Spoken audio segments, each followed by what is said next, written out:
Hello, everyone, and welcome to the sixth event in our new series, Your Path to Farm Transition. My name is Jill McAllister, and I am a senior media relations consultant at FCC, and I have the pleasure of introducing this topic today. As the team of business advisors has met with hundreds of farm families, we appreciate that many of you are looking for the right way to transition your farm, as though it is a single path with one route. You have shown us that each farm is unique. Therefore, your transition will be one of a kind. Our hope with this series is that we will guide you to begin to reveal your path. Let's go. Today, we are discussing business planning in farm transition. There can be many audiences for a business plan: investors, lenders, partners, or those within the family who can provide clarity in a transition plan. That is the focus of today's session. We bring you to the Farmer's Den, where Merle Good, retired farm consultant, and Joel Bokenfohr, FCC business advisor, will share a real farm family case study on using a business plan to aid a farm family transition discussion. This session will focus on business relationship issues to review and discuss, while a bonus video will be made available to registrants after on discussing equity within the business plan. So, our farm today is a fourth generation family farm with two children. One is farming and one is not. In this case, the farm is largely expanded by Merle, who bought some land from his father and used farm equipment to grow and expand the farm to today's size.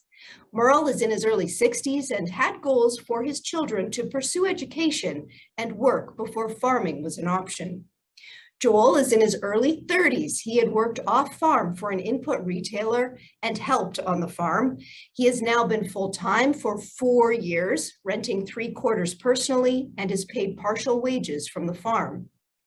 They heard from their FCC relationship manager they could use a business plan to aid their discussion and provide clarity on formalizing their business arrangements. Now, let's hear from both Merle and Joel on their key concerns before they review their succession plan. Merle, what concerns are you hoping to address in this process? Thank you. I think my issues and concerns are atypical or typical of most of the senior generation when it comes to family farm succession. On the business side, of course, I think the biggest one, of course, is financial viability. With the second generation coming home, how are we going to handle our capital budget? Are we going to budget for more land to be purchased? Are we going to budget for housing? Does Joel and his wife want to move back to the farm someday? And Mom and I have to look at that in the future. And just the whole idea of equipment is so expensive. If we do want to expand, that means more equipment, more cost. So the financial viability section of the estate planning and succession is really important. The next one, of course, is transition of management and the skills. I have a lot of history of managing the farm, as I got it from my parents. So I think that I have to have the ability to transfer that to Joel, but also be cognizant of his enthusiasm and commitment to the farm. And the last one is farming is very unique. We have two businesses. One is the operating business, which is putting the crop in, taking it off. The second is the real estate business. As you all know, we have a large amount of capital in agriculture. Land has exploded in the last 20 years.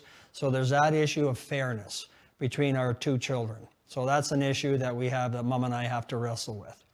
Then, of course, the next one we go down to is the HR puzzle, or the human resources, as I've been told, is what is the goal of Joel and his wife? Do they have the capacity to really want to do this and take over the farm? If something happened to me early, can they handle this operation? The second one is commitment. And I feel Joel has proven that already with his commitment to come back while at university and also over the summers. And the last 4 years he's been around. The thing I'm a little bit concerned about, of course, as all farmers, is the daughter-in-law. Is she committed to the farm as much? Does she understand the commitment to the family? She fits in absolutely fantastic in our business, in our family, but just a little nervous about that. And I guess the last area is Joel's impatience. Of course, he wants the farm tomorrow. So it reminds me of a quote that one of the consultants had in one of the seminars I attended, where he said, "The good news is your son coming back to the farm. The bad news is he wants to buy you out with your money." So kind of looking at that is how are we going to make this all work when we do the transfer. And I guess with Joel's impatience I'm a little bit nervous sometimes of his competitive spirit, which sometimes I think he looks across the fence and says, how can they do this? And I really want to make sure that we analyze our own business rather than trying to judge our business compared to someone else. So I think that kind of wraps up my issues and concerns. Very excited we're going to have this discussion shortly, and looking forward to the exercise. Thanks, Merle. And Joel, what concerns are you hoping to address? Yeah, thank you. I guess some of my key concerns as I kind of think through it, or that I'd like to take away from this discussion, is really kind of going through and understanding the plan. I think I think we'd always be in disagreements about questions that get brought up or things like that can be taken as challenges, but they're always just kind of wondering about that future. And I'm pretty excited that Dad's at least willing to engage and sit down and talk about what that future could look like. I know he doesn't have all the answers today, but I think it helps if we can kind of sketch this out, and really appreciated that my FCC relationship manager suggested presenting the business plan from my case. Because as well, I think really important, I think, for us that we stay close as a family, value Mom and my sister's input on this as well. And so want to make sure that they understand the plan and that there are some realities in this agriculture business that it has become complex, and it's a little bit of a different operating environment than when Dad took over from Grandpa. That I think a little more formality and putting some plans in place ahead of time are really going to do us a lot of value in the long run, so that we don't end up in a bad spot for the family or for the business. And that's really what I hope to take away from this conversation today, is to get that clarity out there, or at least start some decisions and sharing some goals together as a whole family that we can take forward and use. And I think with a young family of my own and kind of looking to go forward or build our family, really looking for some operational clarity out of this as well, that as I commit my life to agriculture here, want to know that there is a future and a plan and what we're working towards, and that there's not going to be some misunderstandings in the future, and we can put that out there together. So I really appreciate that we got this opportunity to sit down and I think have a great conversation through the business plan. Right, there's always the elephant in the room, right? Long-term equity and things like that we'll deal with. But for this short term, really looking to take away how we want to work together in this business and what it could look like as we go forward. So excited to be here and excited to sit down and have this conversation with Dad. Will the pitch work? What hard questions will be asked to evaluate their plan? We now bring you live to the Farmer's Den as Joel and Merle sit down to review their future business plan and discuss the opportunities they see in formalizing their business arrangement through a presentation and real case study.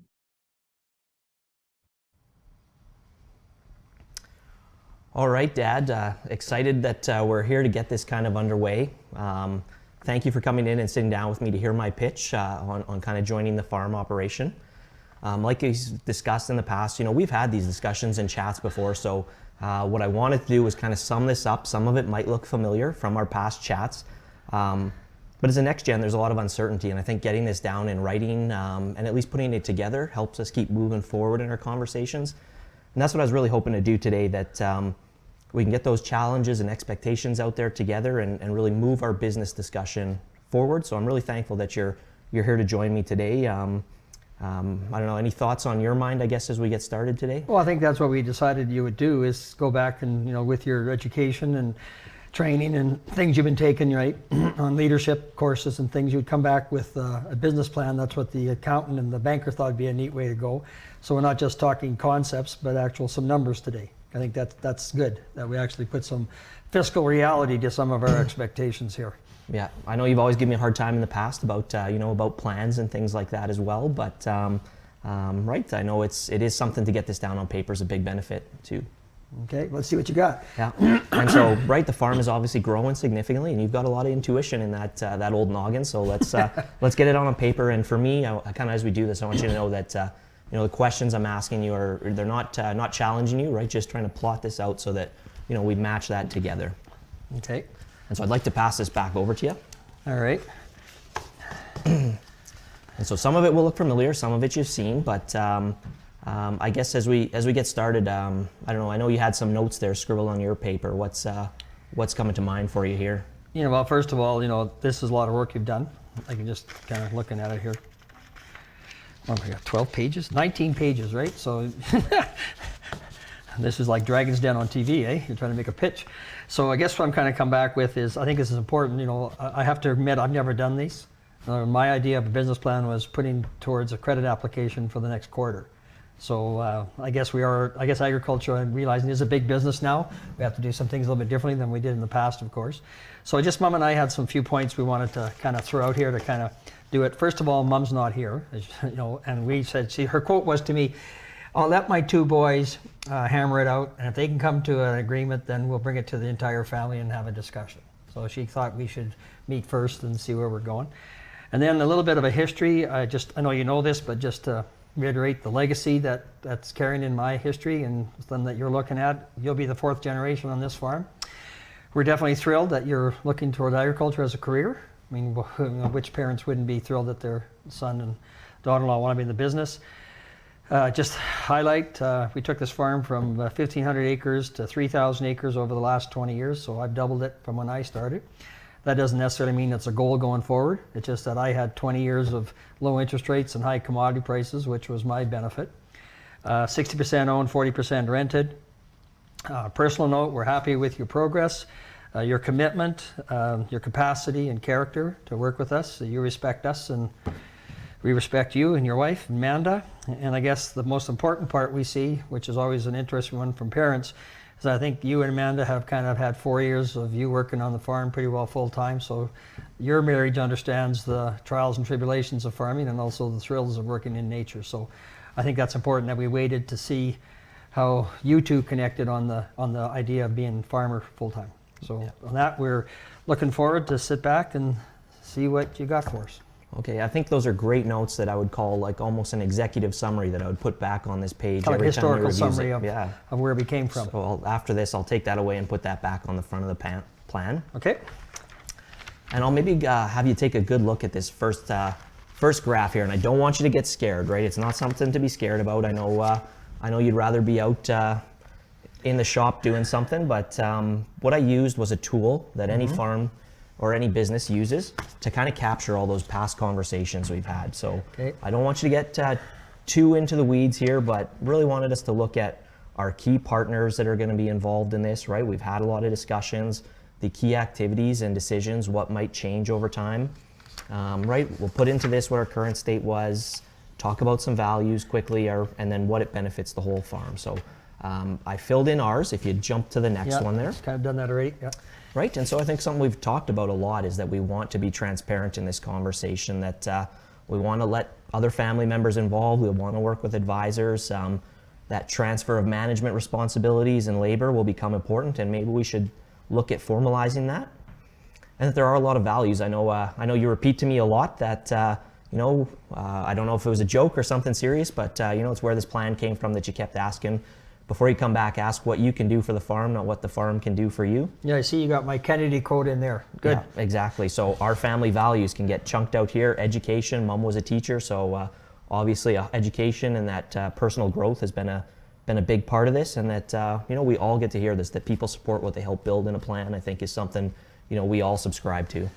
Okay. And that the goal of this is to do good things for our family and look at opportunities that set everyone up for individual success as they go forward. And I think a lot of our early discussions was kicking around, is our farm in a place that it can bring two families in? Do we have the revenue streams? Are there opportunities to go forward? So some of those goals I've captured here, that we couldn't just jump right into the business plan. We had to unpack a lot of these conversations before we could jump into how we're going to use our business plan. Yeah, the only comment I have here, of course, is always first and second generation is timing. Timing and when, right? Yeah. So someday this farm will all be yours. What does that mean, right? That's the old joke. So I guess looking at this, all I would say is you've done a lot of work on this. It's important. You've captured all our past conversations. Just so when we get into out of the weeds, into the details, timeframes. Are we talking this top priority for 5 years, this for 10, this for 15? Because you can't do it all at once. So I think someday we're gonna have to sit back and do this timing. Maybe there'll be more in your report as we go through it, but that's the first comment. And the next thing is, I always say about this is, so I've heard in all these seminars, a succession is a process, not an event. And so I wanna kind of understand that it took me 25 years before everything was finalized with mine. I don't think I want to do that again and repeat that uncertainty, right? Because I had some uncertainty there. But so I think maybe this will be a better idea for your generation not to have that kind of uncertainty.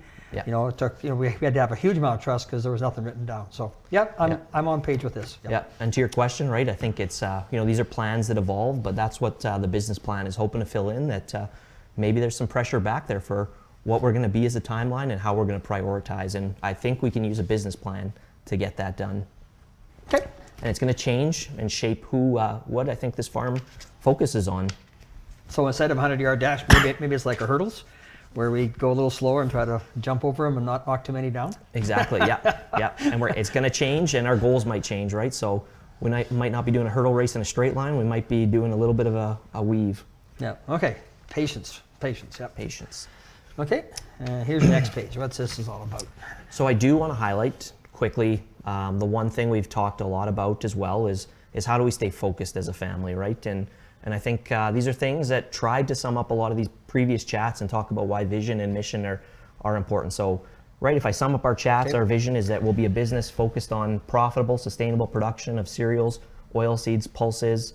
We'll seek opportunities for continuous learning and innovating to provide products of superior quality and value. And I think always strive to leave things better than we found it. And I think it's things that every farm, regardless of size, would have to look at their own opportunity individually. But for us, I think this really resonated, and that our mission is to be recognized by our associates, partners, neighbors as top producers in our area, strong community members.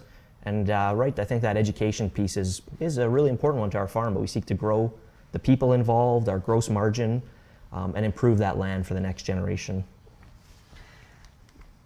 That sounds really cool. The one thing I'm going to have to look at when I look at this, though, is explain to me what you think sustainable means. That's a word that kind of, I just want to make sure I understand what you mean by sustainable. So what is it?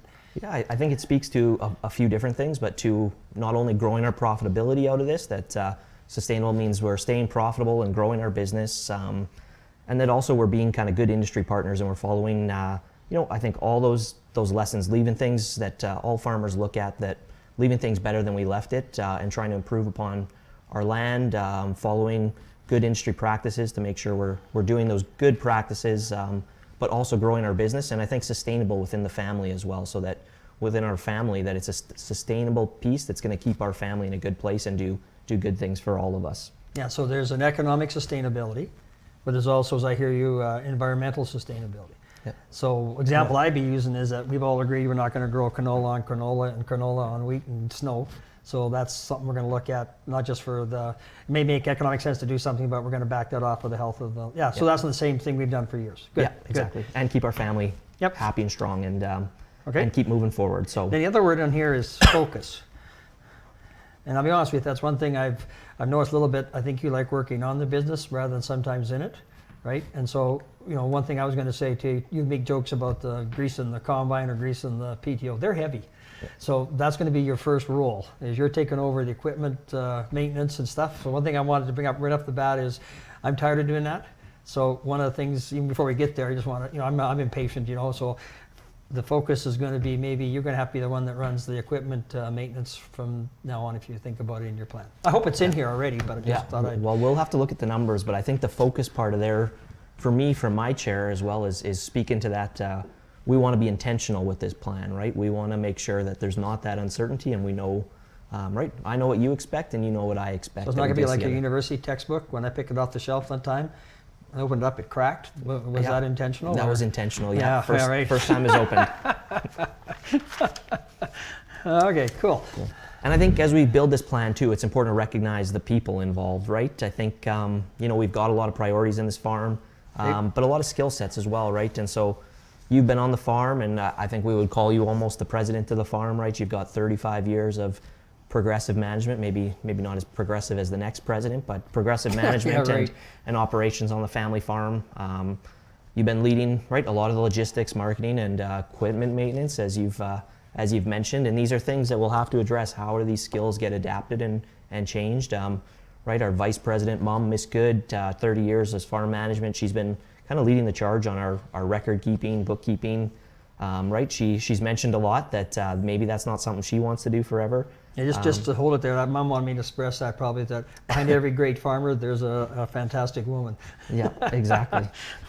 And so it's something that, right, as a family, I think we would kind of recognize the importance of her role, and that something that wants to be there. For myself, I think we've called it kind of operations lead, that, I've been working on the farm the past 12 years, a lot while I was working and in school. Spent a lot of time with the agronomy business, and then the past 4 years have been full-time kind of leading our production and marketing, that some skill sets and things that I think I'm bringing back into this operation as well. There's no disagreement there. And I think from an operations side that we do get a lot of support that we should probably recognize too, that right, my sister, your daughter, that she lives nearby and has been a lot of help during busy seasons at harvest, running equipment, helping to do parts and errands and things like that, is something that we can't just ignore or replace. It comes in so handy. And then Bob, your friend as well, that and the neighbor, he's been helping us a lot during seeding and harvest to help keep our equipment running. If we lose Bob, we're in trouble.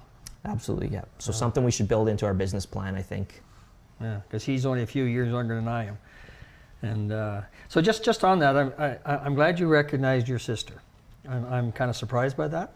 That's good, because she's been helping out in the fall and doing stuff, and she's been here to help us build our plan, because she's a couple of years older than you, so she was out there before you were. So I'm glad you put that operational support. That means a lot to me as a parent. So I'm glad you brought her up. Yeah. Thank you.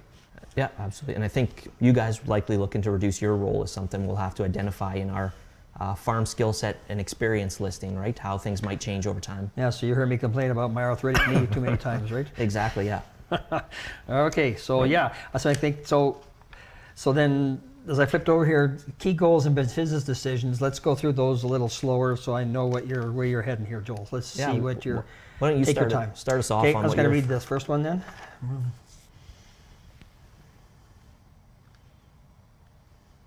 Okay, what this one talks about is that I will be open to successful transition of management responsibilities from father to son over the next 5 to 10 years. And the next one is I'm looking for outcomes to make sure that we meet some of the family and business goals as we go forward. So the one thing I was kind of preparing for, I thought you'd be bringing this up because I think it's kind of what you've been pushing on me, is a job descriptions and roles and responsibilities actually written out rather than just talked about as we walk down the gravel lane to the shop. And so I'm open to that. I think that's going to be important as the labor slows down. One thing I noticed on George's farm over there, they're a little bit larger than us, and they got 3 full-time hired men. And so one of the comments they had, which is important, was that, okay, when the hired men come to work, do they talk to George or they talk to the son? He's older than you by 5 years. Yeah. And so who is the HR manager of the day-to-day tasks of the hired help? So I think if we had job description, roles and responsibilities written out, not just for ourselves, right, which is important, but I think Joel, talking to George there, he was saying that helped them a lot with their consultant to give it to the hired men. So if labor is going to be one of our issues, maybe that's something that I would like to work with you on, is the flow of where the hired men go in 5 years from now when you're kind of more the manager of HR. So that's good. I'll agree to that and think it's a good idea to do that. Wow, that's quite a mindset shift from last week. So I think we've gone a long ways in terms of. Well, the reason why it's easier for a mind shift, I'm not doing it. I mean, you're writing it all out, right? And then we'll discuss how it goes. But I think that's important because, George, that's one of the issues they have is the hired men get kind of frustrated at who's running the show or which part of the show they run into, right? So right now I'm running it and you're helping and Bob helps me. But that's something that I can see in the next 5-year plan that we're going to have to focus on that role of labor HR. Absolutely, and so I've got, it's good you've identified it because I've got some numbers we'll look at in a second here too. Okay. But the other ones I think, we've talked about how we're going to grow this farm a little bit as well, how we're going to work together to enhance our pieces, right? We've talked about one key metric we want to measure is, are we continually improving our gross margin? And we're going to do that through analysis, right? I think that, we'll develop a yearly plan is something we've talked about in the past of, did we grow that gross margin? Maybe do some check-ins in terms of roles and responsibilities. And I'm going to keep working. You've supported me to take some education and to work with our accountant to become a little bit better at benchmarking and identifying some things that we'll talk about in the plan as well. One that, obviously as I present this plan to you, that's of top of mind for me is how we structure our operating arrangement, what we want to do together and operate and work in the business. Living arrangements, right? I think, living in town now, there's a goal for us to move closer to the farm is something we'd like to keep in that plan. You better talk to your mom on that. We just redid the kitchen 4 years ago, so it's gonna be a while before she decides to move, I'll tell you. And absolutely, right? And this might be one where we evaluate some upcoming purchases, so maybe that's something we can take a little deeper dive into. Yeah, it's something that I want to spend some time with, because all I've ever heard from you in the last year, which is rightfully so, if rental land comes up for sale, can we buy it? Are we going to buy it? Are we going to buy it? Are we going to buy it? That's all I ever hear from you. Are we going to buy it, right? And so that, I'm enthusiastic for that, because if you didn't want to do it, then that shows your drive and enthusiasm, right, and commitment. But we're going to have to really look at that, because we're in a different environment, like I said earlier, than when I was expanding, right? Absolutely, yeah. Yeah, and I think so. We'll wait for those numbers and we'll have a look at it then. All right. And for me, right, that gives me some clarity of should I be looking at opportunities to purchase something, or should I look at saving to purchase something from you and Mom? Okay. And then labor, right? I think talking about labor again, and really getting clear on things. So I think good job of the key goals and decisions making, but there's too much to do here. Yeah, you're right. We'll have to come back to this. We can't get through everything. What would you like to prioritize in a plan? Well, to me, number 4, I think we have to look at our business operating arrangement going forward, because to me, without business clarity, we don't have, like with Dad and I, we finally, as you know, we decided to form one business, and our corporation's been around for 20 years now, right?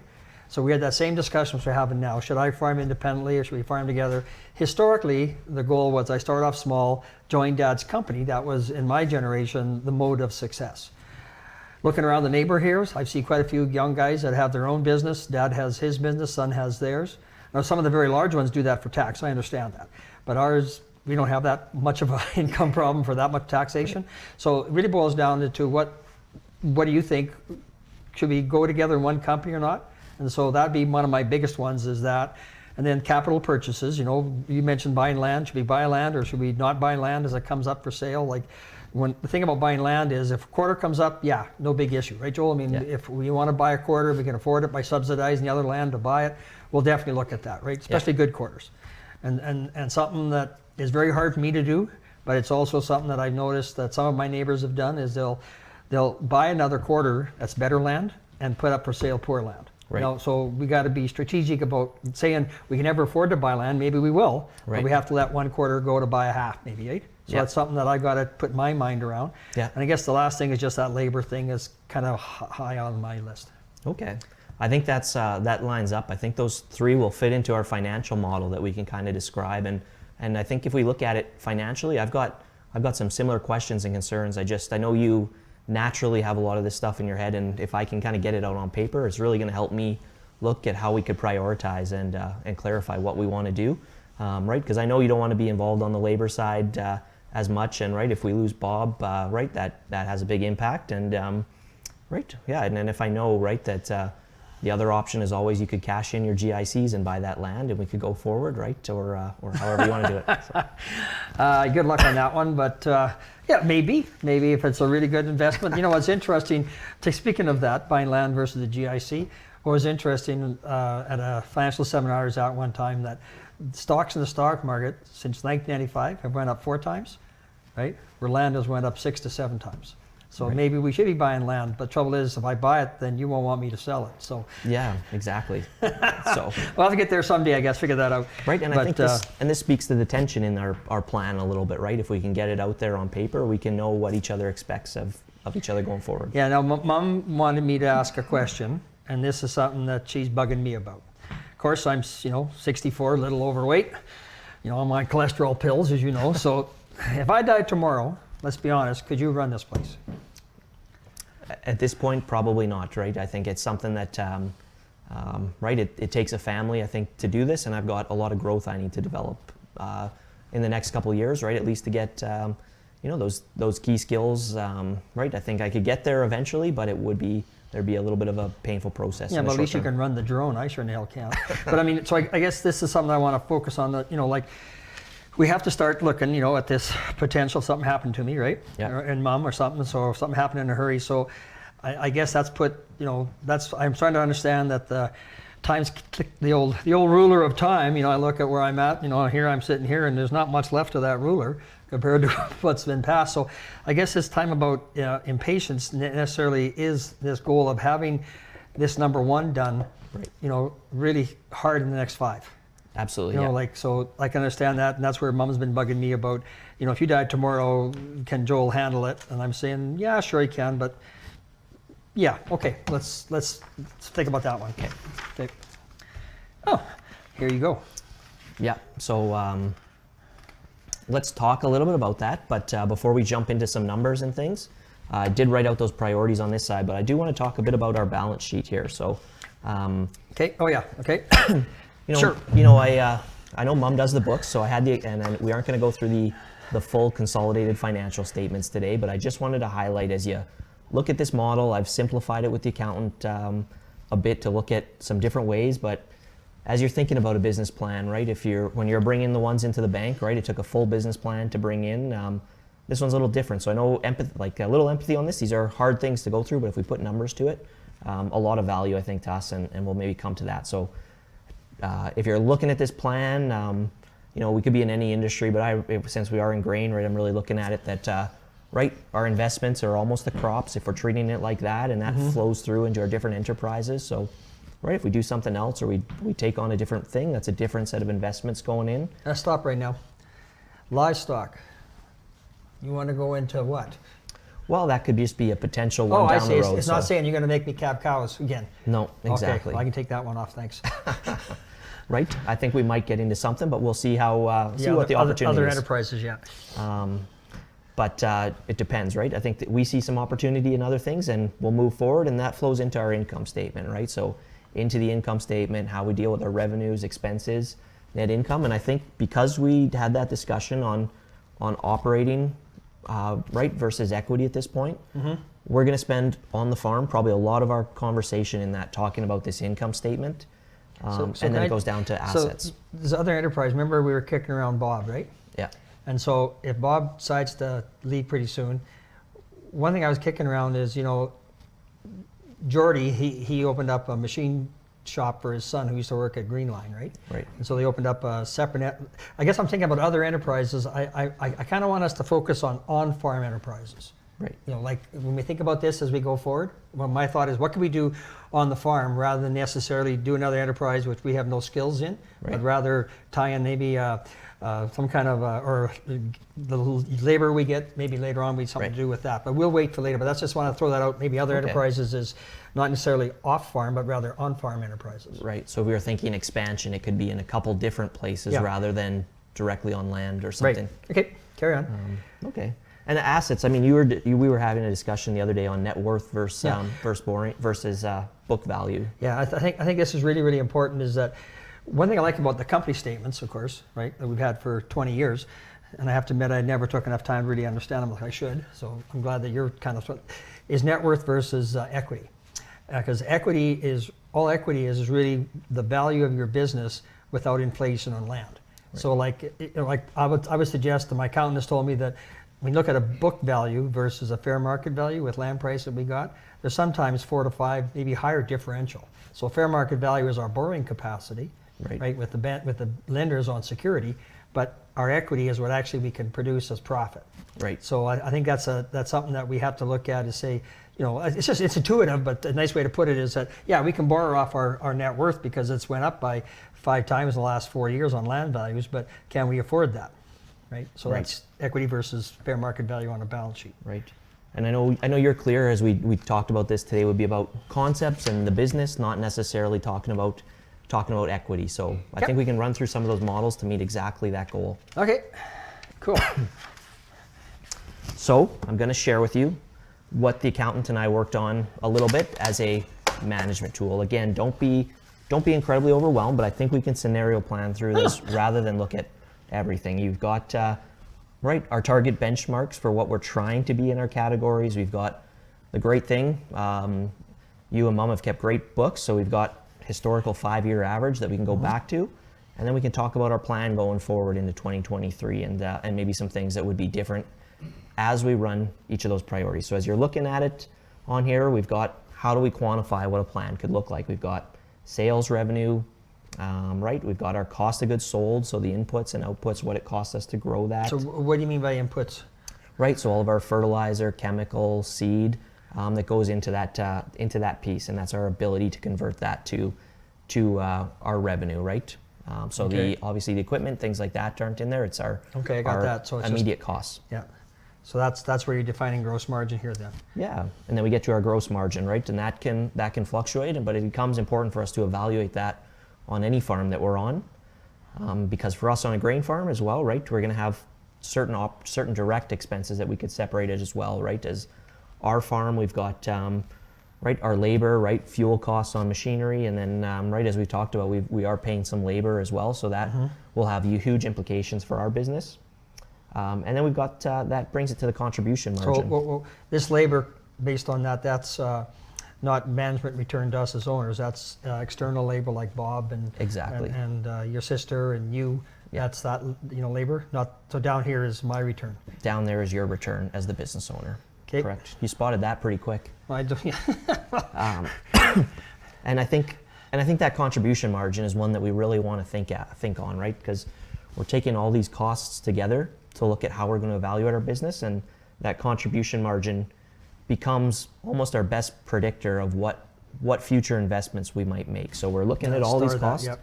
to look at that, and that's maybe how we'll use our decisions as we run through our priorities.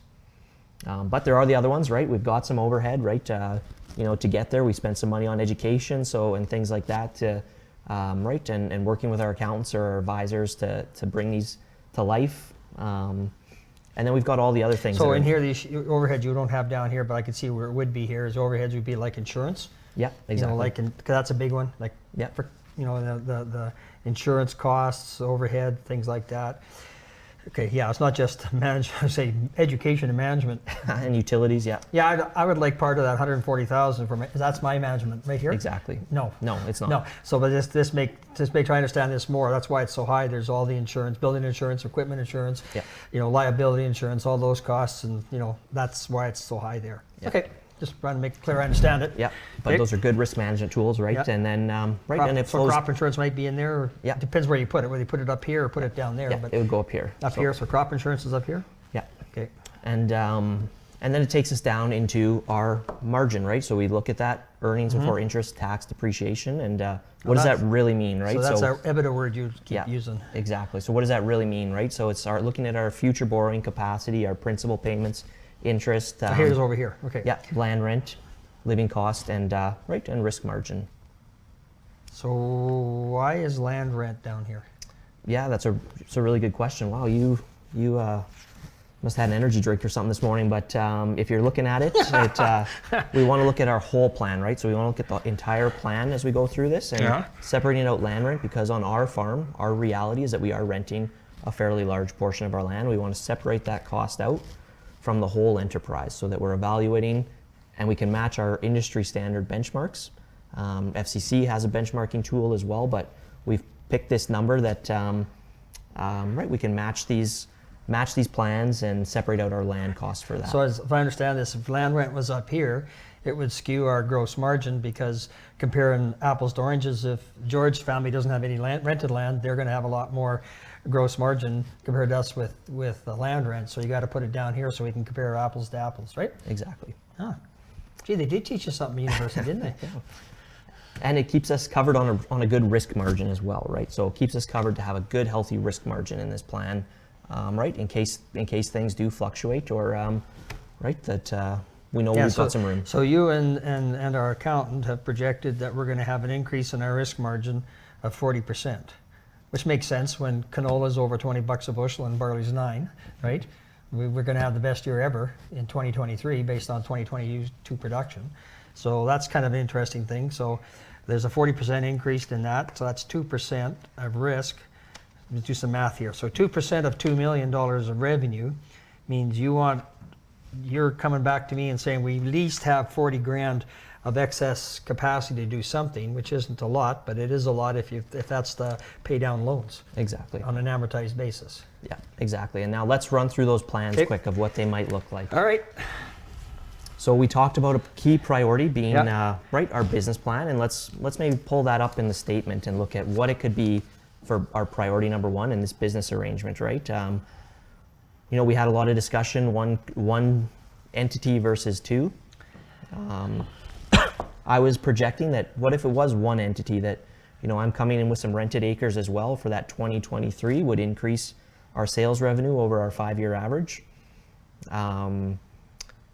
That reduces on this Well, one. that would our definitely labor bring in cost. more revenue because we gave you the best land. That's why it was a false economy. Else you got crap. Your canola went 45 bushels this year, and ours went 38. So yeah, carry on. So you'll be bringing money back in, of course, if we do one. Exactly, yeah. If we go into one entity together, this does change our labor costs as well. So it changes right now, potentially, as I join you on ownership is the proposal that, my redemption comes out of taking this risk as well, rather than the portion that I'm bringing in, as well as some of the labor costs you are paying as well.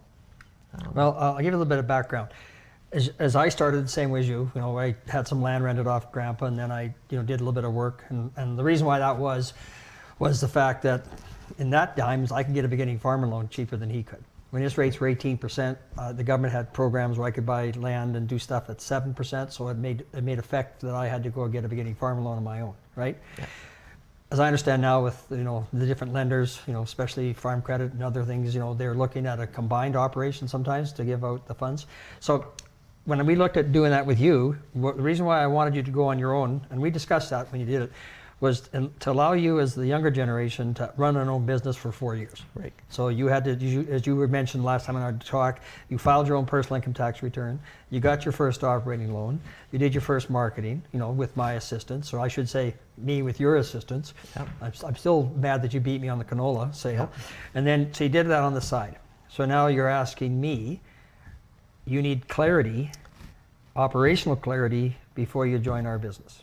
Exactly, yeah. And that's something that I think we can work on together in this plan and proposing, right? That I think it's gone well. We like working together. There's a lot of trust there, but that's really what I'm looking for for my side of this equation is how do I get long-term clarity around the business and kind of future career opportunity that I can look at that, if I can put these numbers to it and show you that I think we can improve in places that it puts us both in, a place where we're each taking some risk, that it gives us that clarity long-term of knowing, do I have to buy a tractor twice, those kind of things. Yeah, that was interesting. Like one of the ones I saw on the YouTube there and stuff they have, different things, was talking about the businesses. Farming is really two businesses, right? We have the operating assets and we have the real estate. So I kind of learned to separate the real estate from the operating business. So the aspect of you joining, we'll have to do more details there, but the aspect of you joining our business is not quite as frightening to me because we only have a half section in the company and the rest of the land is personally owned. Right. So if bringing this in, I think we'll go a little bit later, but I think I'm leaning towards not having that heart attack of saying, yeah, you're going to join. How does that affect my long-term asset security? Right. So I think that differentiation of the two bubbles is going to help us as we discuss. So Absolutely, and I think it gives Amanda some clarity too as we look forward that what we're going to do and that if we drop living costs or risk margin changes a little bit, that might be for us building equity for our portion as well. right. So you mentioned about not buying a tractor twice. So what do you mean by that?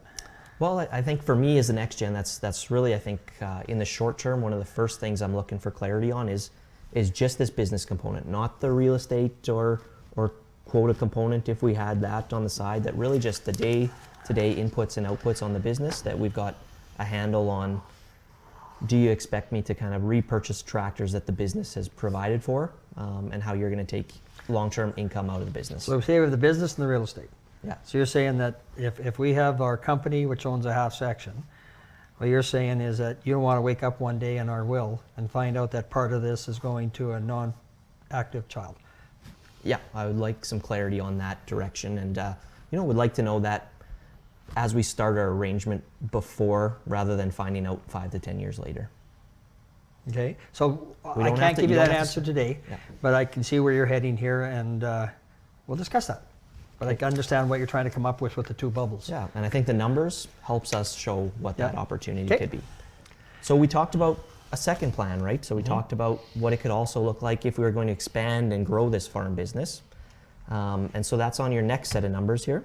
Okay. And so that's really kind of highlighting that, what if we did want to borrow to do something? Can we do it? I know, right? You say we can, but I think for me, it gives me a lot of confidence to know with the numbers on my paper, is it effective? How does it impact the other parts of our business? So I've got us here.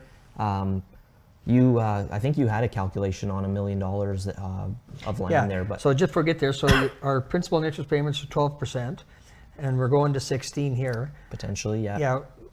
On these industry benchmarks, is there a number that I should be scared? Like when it hits a certain number, what have you Yeah. and the accountant come up with on his background? So he was suggesting that once we get to 15%, right, we got to think about it a little bit about future purchases beyond that. But at a 20% place is where we maybe can be done, right? There's ways that you can look at it and do that. It's going to impact all your other costs, but at that 20% mark, you might really want to think about it. And so I think at 12%, we're at a place that We could expand. We could expand, and right in a safe way. We obviously Yep. can't pick everything, but we've got some opportunity from what our numbers say. Yeah. So that's the one thing you guys come up with, I kind of like that. So that if our principal and interest aren't more than 20% of our, if it's around 16, I can live with that. Gets to 20, then I'm kind of nervous that we're getting up pretty high if we have a reduction in prices and the input. Like fertilizer is going to go up, we know that, but I'm not panicking on that because their commodities go up 10%. That's a lot bigger deal than fertilizer going up 30%, right? Or 40 even. So yeah, so that's kind of a new thing we'll keep track in our business plan, that our debt cannot exceed potentially without that, right? Yeah. Okay. Now, one thing I noticed in here, which is not in here, was drilled into my head by when I was doing my beginning to be farming, was the darn thing called depreciation, right? Because Yeah. depreciation is not a cash cost, doesn't show up in here as quick. And so in these numbers here, there's something that's important that I was taught, was that what's interesting, if you take your equipment line, and we've come back and we kind of, both and I figured out we got $1.5 million of equipment, right? Right.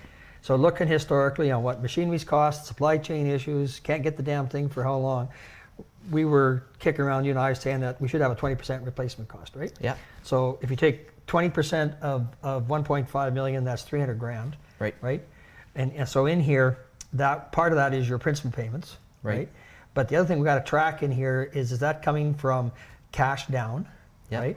And or is it going to come from equity and trades? Exactly. So what I want you to do here is, with the accountant, is kind of put a line over here and say the principal payments plus cash down plus equity trade, how is that tracking Right. with our 300,000? And impact our new borrowing. Right. So in other words, if so that's just, so the debt thing you'll take care of, Yeah, the I'll 15, come back. 20%. Yeah. But I want you to add this. This is more complicated. What we had was with Dad and I was just simply saying, okay, we can't buy equipment unless we have half down. Yeah. Right. That was kind of our rule of thumb that we kind of forced us to wait. But we'll discuss that a little bit later. But just Yeah. an idea there. I think that's one maybe we'll take to the accountant and Yeah. kind of walk through that plan as well. But this gives each of us, I think, lots of certainty that if the right opportunity does present itself, it is manageable for our business and isn't going to affect this unless we see lots of opportunity and maybe you eat cat food for a while. Ain't gonna happen. But that's going back to our comment earlier. Like I say, if we can get, because we do have 40% rented, and we know our landlord's going to come up to us. Like Right. but Henry's over 78, right? Yeah. And he's only got a half section. We've had it for 25 years, so we know what's going to come up. And know we're going to give us first chance. Yeah. Right. So we're going to have some of our powder dry for that, and that's some of our best lands right contiguous to us. So. Speaking of that, with this land rent and stuff, one thing I was thinking too, Joel, is that I think it's time that they start to get to know you.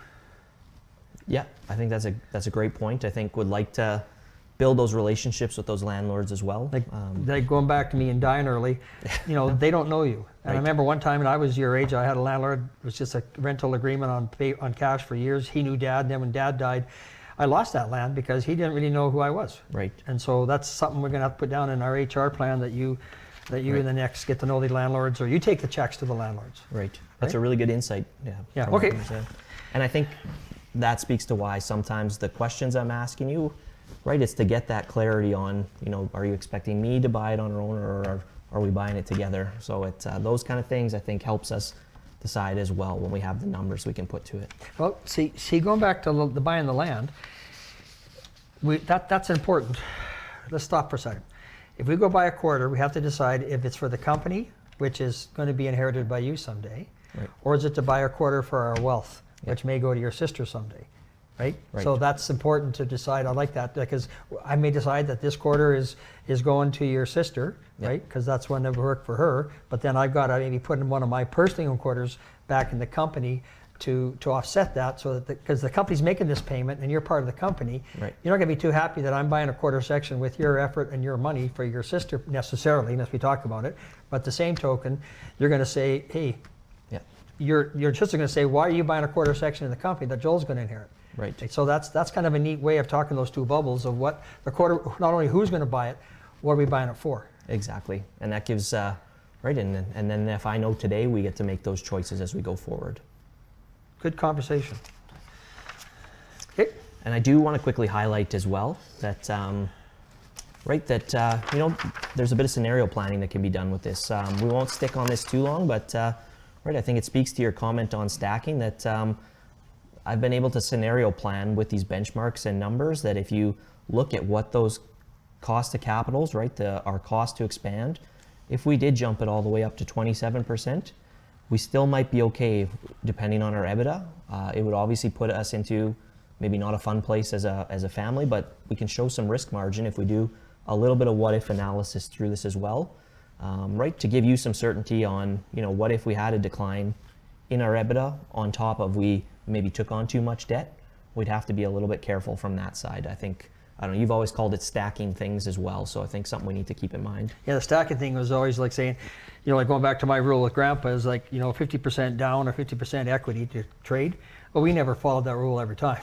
Right. Something come up we wanted really bad, we broke the rule. But then we said, okay, if we break the rule in year one, we have to wait till the second year's income comes in, like a 3-year rolling average. So like Yeah. it was, farming is not just an income statement 1 year and you know that. It's not Right. 1, 1, 1. It's a 3-year moving average, right? Right. So a 3-year moving average, if we did a big purchase in year one, we sometimes had to cool our heels in year two until year two's income come in to go to year three. Absolutely. And that's kind of what I see coming back now. We got a great year in 2021.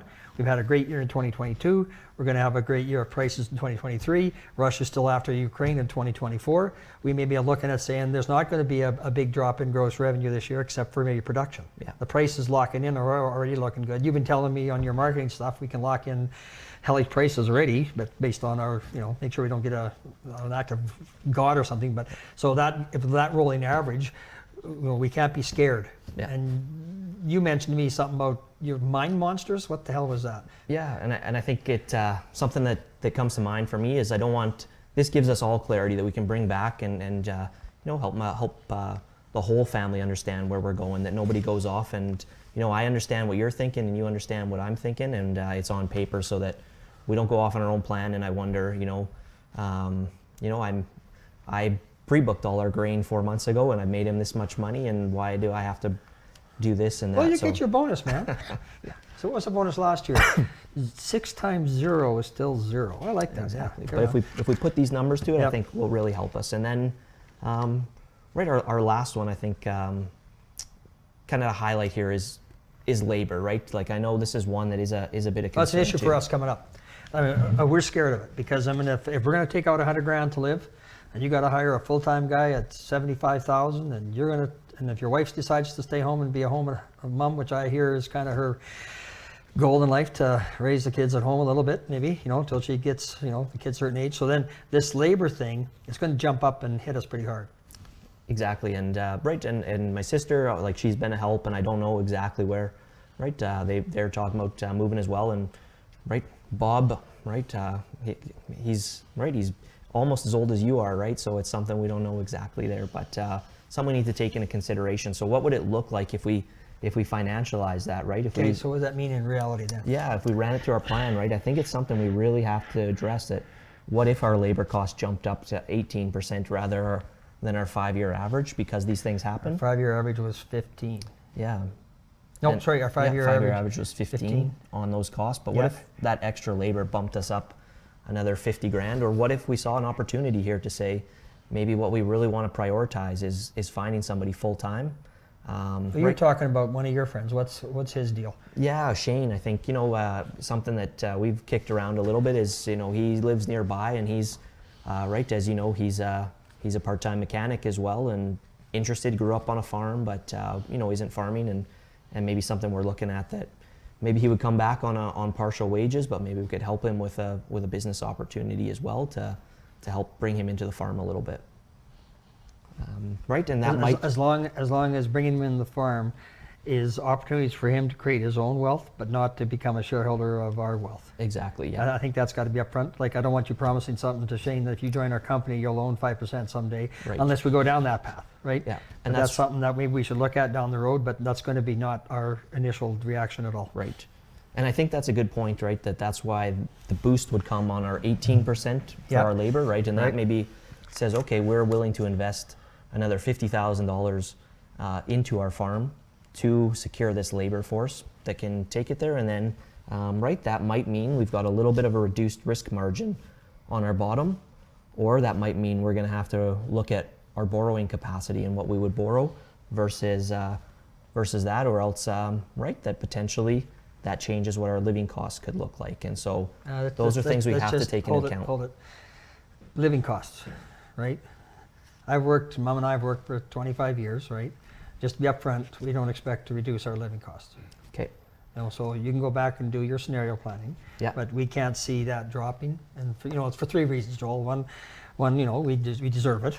Yep. Number 2 is we are helping your sister and potentially wish to continue helping her. Yeah. Because I'm helping you in your career, I've kind of got to do some reciprocal ideas of taking some cash maybe to help her, right?